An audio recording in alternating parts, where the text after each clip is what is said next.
Good day, sir. I'm Nina Francesca Atalia, your student nurse from BSN 1C of Calamba Doctors College. So for today, I'm going to perform the occupied bed making return demonstration. So occupied bed making is a type of hospital bed with patient on it. And the purpose of this is to conserve patient energy, to promote patient comfort, provide a clean and neat environment for the patient, and provide a smooth, wrinkle-free bed foundation, thus minimizing sources of skin irritation. So prior to conducting the procedure, first make sure to perform hand hygiene to avoid cross-contamination.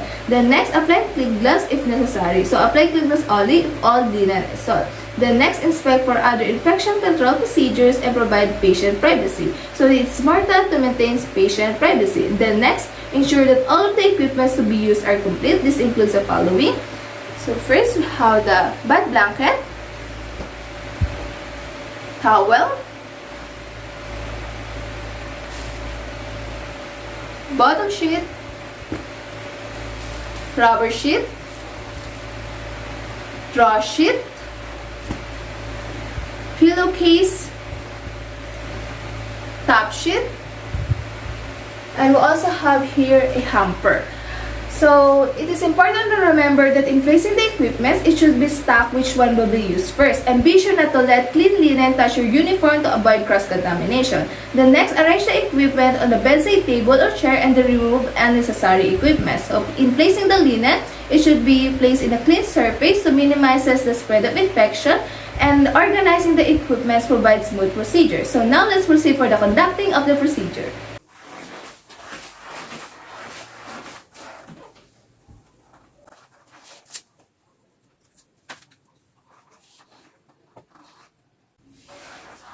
Okay, so first, introduce yourself and verify patient identity using agency protocol. So identify the patient in order to ensure that you have the correct patient in front of you.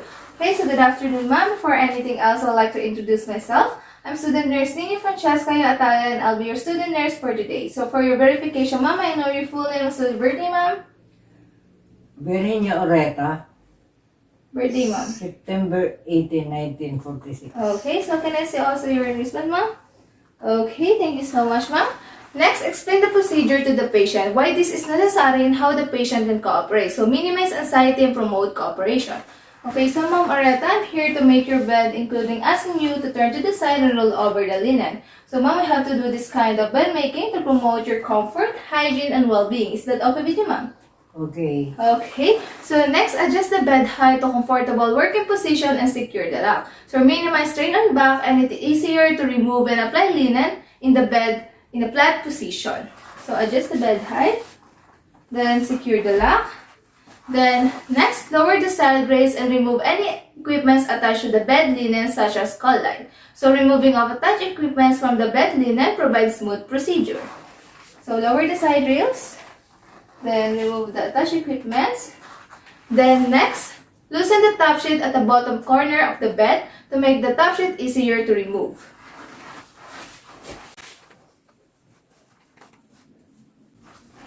Then next, replace the top sheet and spread the bed blanket over the top sheet. This is done to make the patient comfortable and to keep the body parts covered.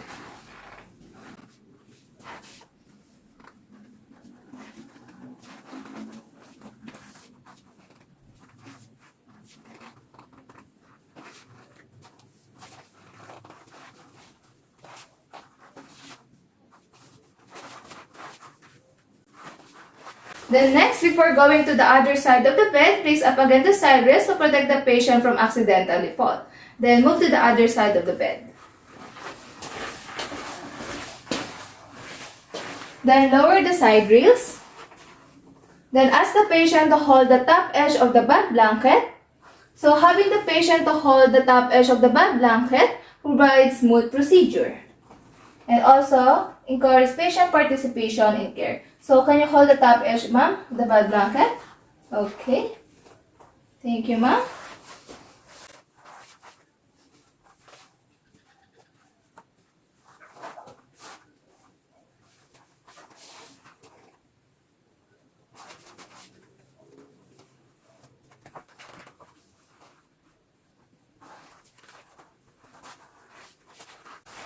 Then next, place this in a linen hamper and do not forget to raise up against the side rest to protect the patient from accidentally fall. So raise up again the side rails, then place it in a linen hamper. Then next, lower again the side rails. Then assist the patient to turn to the side facing away where clean linen is.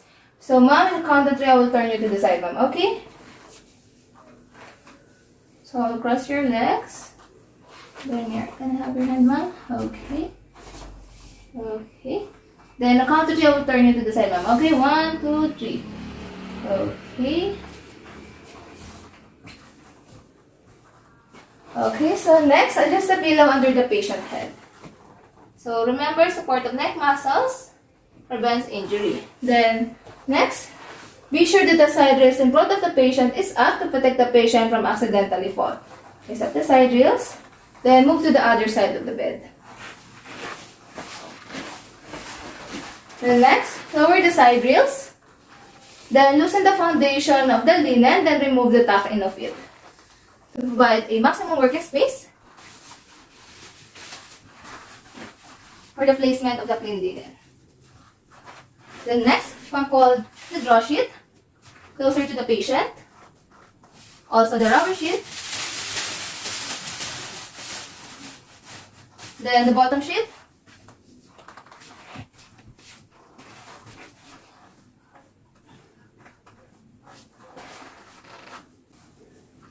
Then next, wipe off the exposed mattress using towel to remove the moisture on the bed.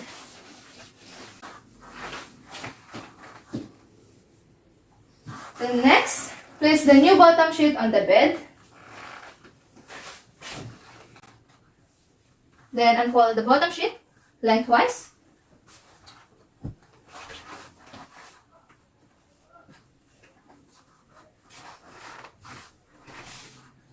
Then smooth the top layer over the mattress.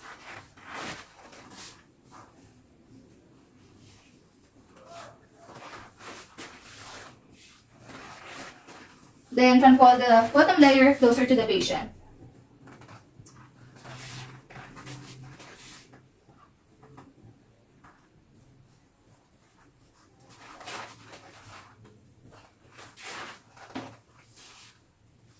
Then next, monitor the top corner of the bottom sheet. So ensure that the bottom sheet doesn't loosen easily. So first, place your hand away from the head of the bed, under the top corner of the mattress, near the mattress edge, and then lift. Then with the other hand, tuck the top edge of the bottom sheet under the mattress, just the half of it. Then make sure that it is smooth.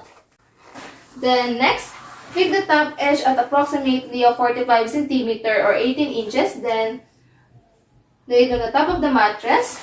And then hold the portion of the side of the mattress. Then tuck the lower edge under the mattress without pulling the triangular fold. Then again hold the top the corner.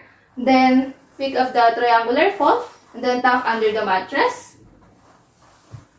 Then tuck the remaining under the mattress from head to foot of the bed. Okay, so make sure that it is smooth and free of wrinkles. Okay, so remember, fold of linen are source of irritation. So make sure that the linen is smooth and free of wrinkles, and proper use of body mechanics while tucking the linen prevents injury.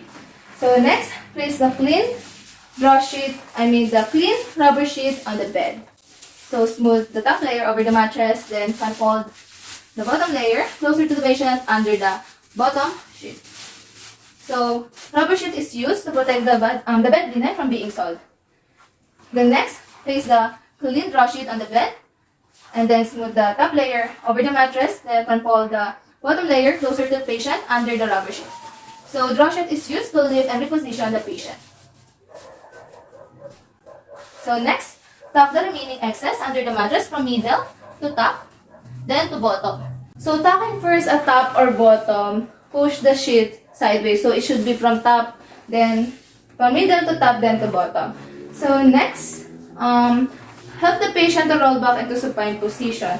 So ma'am, I will roll you back ma'am into supine position so it may become uncomfortable because of the five-fold linen at the center of the bed. Okay ma'am?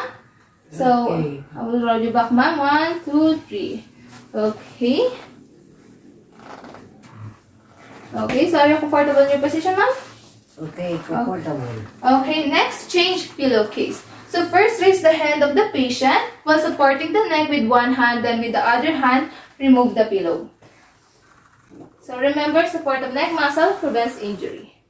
Okay, so next, remove the solid case by dressing the pillow at the open end with one hand, and with the other hand, pull the case over, pull the case back over the pillow. Then place in a linen hamper. Reduce the transmission of microorganism. Then next, dress the clean case. Dress the clean case at the closed end. Then, with the same hand, grab the open end of the pillow, then roll down the case over the pillow. So make sure that the side is in a proper spaces to protect and then to maintain the patient comfortable. Then next, place the pillow under the patient head. So be sure that the open side, the pillow, is in a clean side facing away the window and doors. So ma'am, place this in your head. So, okay. So are you comfortable in your position, ma'am? Yes. Okay. So before going to the other side of the bed, make sure to raise up again the side rails to protect the patient from accidentally fall. Then move to the other side of the bed. Okay. So next, assist the patient to turn to the side where is the dirty linen. So turning the patient on the sides provides space for the dirty linen to remove. So ma'am, I'll turn you to the side, ma'am. Okay? Okay.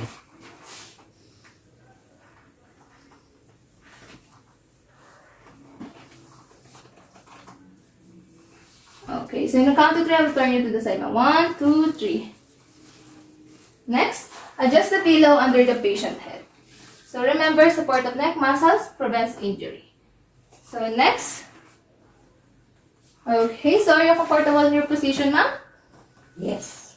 Okay, so next, remove the soiled linen by folding it into a bunch or into a square.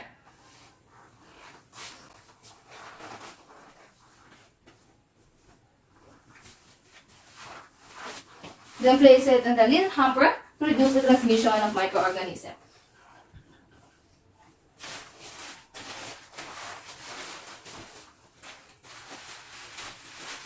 Okay, place it in the linen hamper.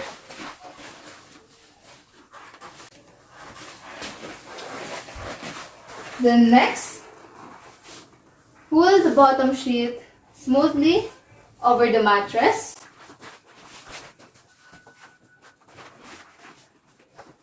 Then tap the top edge under the mattress.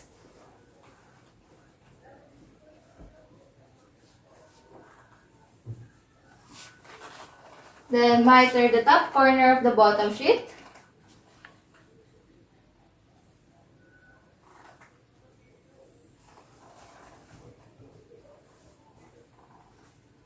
Then tuck the remaining excess under the mattress from head to foot of the bed.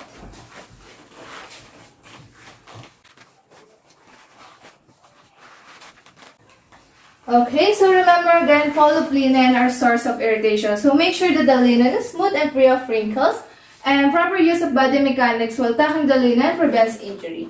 Next, unfold the rubber sheet. Then the draw sheet. Then grasp the edge and tuck under the mattress.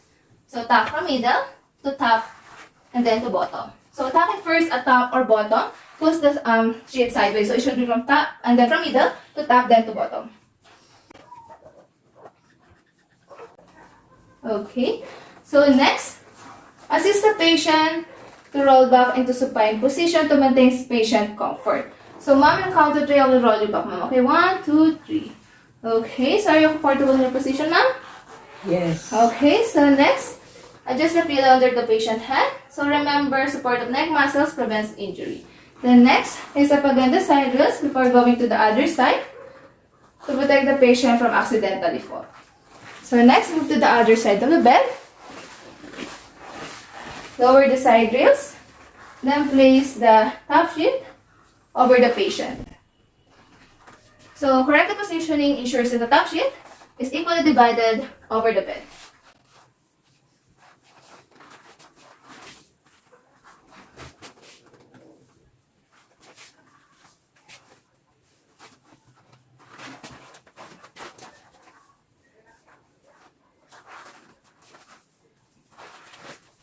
So next, miter the bottom corner of the top sheet.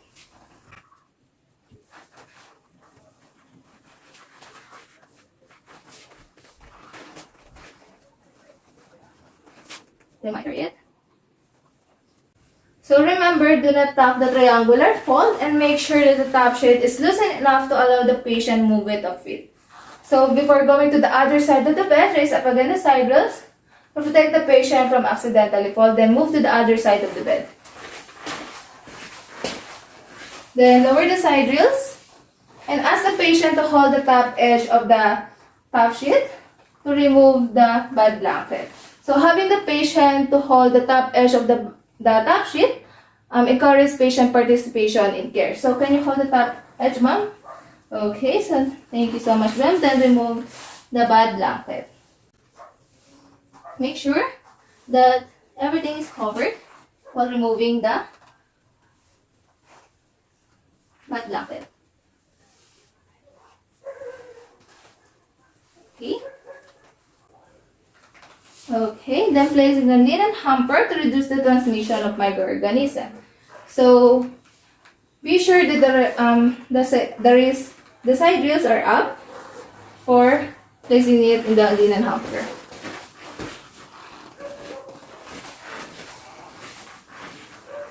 The next, arrange it.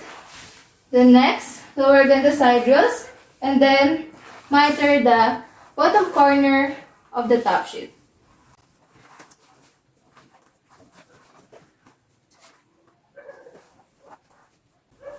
Okay, so remember again, do not tap the triangular fold and make sure that the top sheet is loosened enough to allow the patient movement of feet. Then, before going to the other side of the bed, always raise up again the side rails to protect the patient from accidentally fall. Then move to the other side of the bed. So are you comfortable in your position, ma'am? Yes. Okay, so next, place the equipments to the bed linen and then arrange the personal things of the patient. And then next, adjust the bed into comfortable position and height. So adjust it, then secure the lock, and then open the room curtains to promote a sense of well-being. Okay, so bed making is now okay. So, ma'am, are you comfortable in your position? Yes. Okay, so how's your feeling, ma'am? Any pain or discomfort? No. Wala naman po. Okay, so bed making is now okay. Next, ensure that the other needs of the patient and then document any unusual circumstances observed. So next, after you leave your patient room, remove gloves if worn and then dispose and then perform hand hygiene. So that's all for the occupied bed making return demonstration.